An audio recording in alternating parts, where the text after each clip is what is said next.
고레에다 히로카즈 감독의 신작 괴물을 보고 왔습니다. 전작이었던 브로커가 그의 영화 중에서 아쉽다면 아쉬운 작품이었는데 이번 영화 괴물, 누군가에겐 감독의 최고작이 될 수 있을 만큼 좋은 영화였네요. 오늘 리뷰는 영상을 봐주시는 분들이 영화를 보고 왔다는 것을 전제로 이야기해보는 스포일러가 포함된 영상입니다. 괴물은 영화가 전개되며 사건의 진실이 하나하나씩 밝혀지는 구조로 만들어진 영화예요. 만약 감독이 의도한 메시지를 좀 더 진하게 또 여운있게 느끼고자 하시는 분들이라면 그 어떠한 정보 없이 극장으로 가시길 권하고 싶습니다. 제가 오늘 이야기하고자 하는 내용은 작품의 평가나 분석이 아닌 좀 더 감정적이고 주관적인 이야기가 될 것 같아요. 영화 속 인물들의 상황을 곱씹으며 그들의 세상을 탐구하고 이해해보는 시간. 영화 보고 오셔서 저와 함께 이 영상으로 감정을 교류해보면 좋을 것 같죠? 그럼 시작해보겠습니다. 영화 괴물은 주인공 소년 미나토가 겪게 되는 하나의 사건을 중심으로 여러 인물들의 시선을 나열한 거대한 퍼즐과 같은 영화입니다. 싱글맘인 엄마, 안 좋은 소문이 도는 담임 선생님, 어딘가 이상한 그부 요리까지. 보는 이로 하여금 어느 하나 확신할 수 없는 여러 이야기는 중반부에 다다를 때까지 관객을 혼란스럽게 해요. 마침내 모든 퍼즐이 맞춰지고 가해자와 피해자의 경계가 모호해지는, 영화가 말하고자 했던 괴물이 무엇인지 알아채는 순간 저의 경우 온몸이 바스라지는 고통을 느낄 수가 있었습니다. 폭력과 방광, 소외와 침묵, 영화에 등장하는 거의 대부분의 인물을 연민해야만 했던 아픈 시간이었네요. 지금부터 짧게 인물이 겪어야만 했던 고통을 조심스럽게 나열해 보겠습니다. 그녀는 그 누구보다 씩씩하게 홀로 아들을 키우는 엄마였어요. 친구처럼 농담도 하고 따끔하게 혼낼 일도 그 나름의 방식으로 훈육하고, 확실히 아들에게만큼은 슬픔이나 고통을 주고 싶지 않았던 것 같아요. 남편에게서 받았던 상처나 기억들을 감추기 위해 더 강해 보이려 하는 모습도 있었고요. 그런 그녀가 학교에 찾아가서 겪게 되는 기가 막힌 사건은 그녀로 하여금 상처 이상의 감정으로 자리 잡게 됩니다. 주변에서 슬쩍 들었던 담임 선생님의 소문은 의심이 아닌 확신으로, 같은 반 학우인 요리를 향한 의심도 확신으로, 그녀의 고통과 분노가 가해자를 확정지어버린 셈이죠. 저는 부모가 되어보지 않아 그 깊이를 가늠하긴 어렵지만 이 감정선이 굉장히 고통스러웠습니다. 마치 벽과 대화를 하는 듯 해결되지 않는 사건. 내 자식이 누군가에게 피해를 받은 것 같은데 정확하지 않아. 하지만 어떻게 해서든 찾아내야 해. 내 자식만큼은 나의 삶과는 다른 행복한 삶이 되어야만 해. 그는 변변치 않은 수익에도 불구하고 교사에 대한 자부심이 있는 사람이었습니다. 크진 않지만 미래에 대한 꿈이 있었고 아이들에게 더 도움이 되는 선생이 되고자 했었죠. 하지만 어느 날 그의 꿈은 무너집니다. 한 번도 가보지 않았던 유흥업소에 다니는 사람이 되어 있었고 자신의 반 제자를 학대하는 문제교사가 되어 있었어요. 억울한 누명과 사람들의 시선 속에서 저항해보려 하지만 학교에 피해를 주지 않기 위해, 문제를 만들지 않기 위해 자신을 희생합니다. 인생이 나라 끝까지 몰리고 나서야 그는 가해자를 찾아요. 처음에는 자신을 통제했던 학교에, 그리고 나선 자신을 이 지경으로 만든, 거짓말을 하고 있다고 확신하는 미나토를 향해. 교권의 몰락과 자본주의의 냉혹함 속에서 그는 스스로를 파괴하는 것 말곤 할 수 있는 게 없다는 걸 깨닫게 되죠. 교육자로서의 위치, 어른으로서의 위치. 나는 아무 잘못도 하지 않았어. 나는 잘못되지 않았어. 결과적으로 이 두 소녀는 서로를 괴롭히지도 또 고통스럽게 하지도 않았습니다. 오히려 두 소년의 우정은 남들보다 훨씬 특별했어요. 그렇다면 두 소녀는 왜 어른들에게 거짓말을 하여 이토록 큰 사건을 만든 것일까요? 미나토에겐 큰 책임감이 있습니다. 누구보다 행복한 사람이 되어야 한다는 책임, 엄마를 실망시켜선 안 된다는 사명감. 하지만 그는 남들과는 조금 다른 정체성을 가지고 있죠. 남들과 똑같지 않다는 생각에 스스로를 부정하게 되고, 더 나아가 엄마에 대한, 스스로에 대한 죄책감으로 확장되게 됩니다.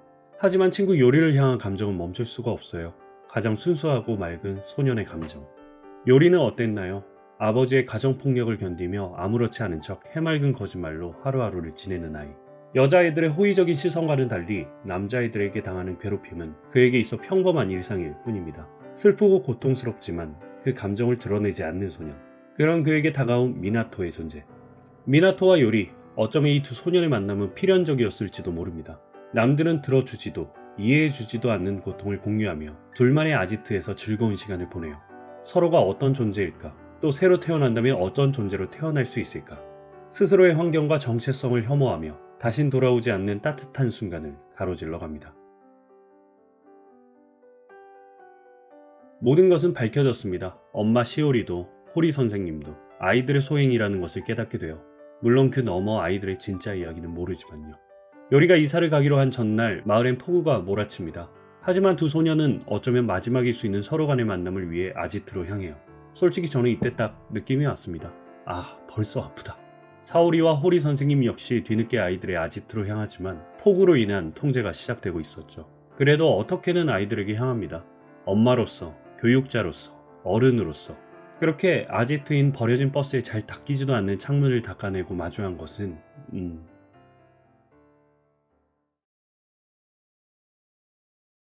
결말에 대한 이야기를 하기 전에 괴물은 누구인가에 대한 이야기를 좀 해야 할 것 같아요.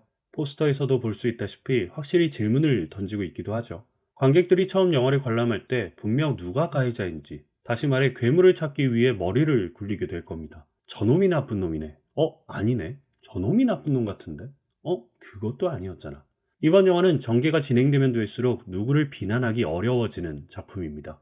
그 비난의 화살이 돌고 돌아 결국 이 모두를 의심했던 제 자신에게 돌아오는 경험을 할 수 있었는데요.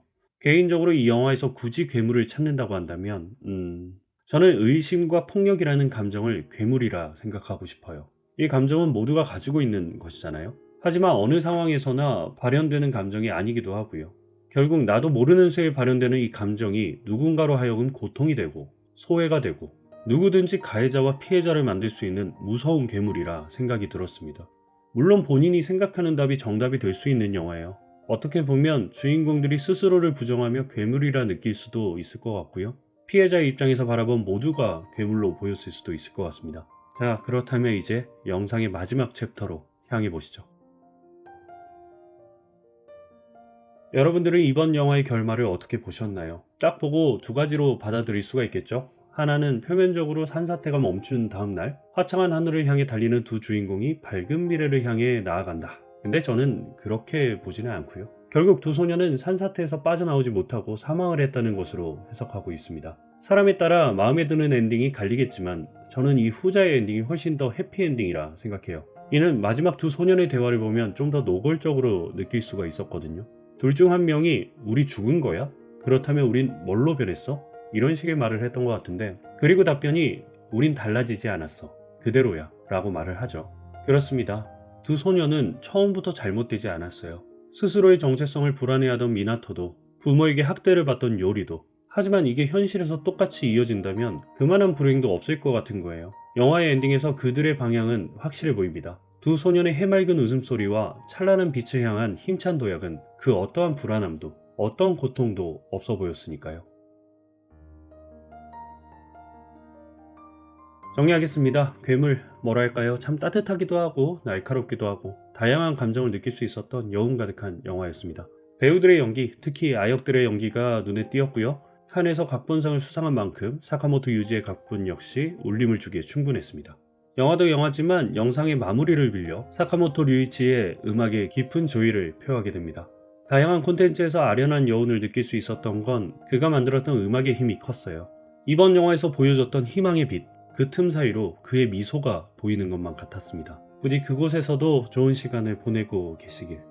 오늘 리뷰는 여기까지입니다. 영상이 도움이 되셨다면 구독과 좋아요 한 번씩 부탁드리고요. 저는 또 새롭고 재밌는 영화와 함께 돌아오겠습니다.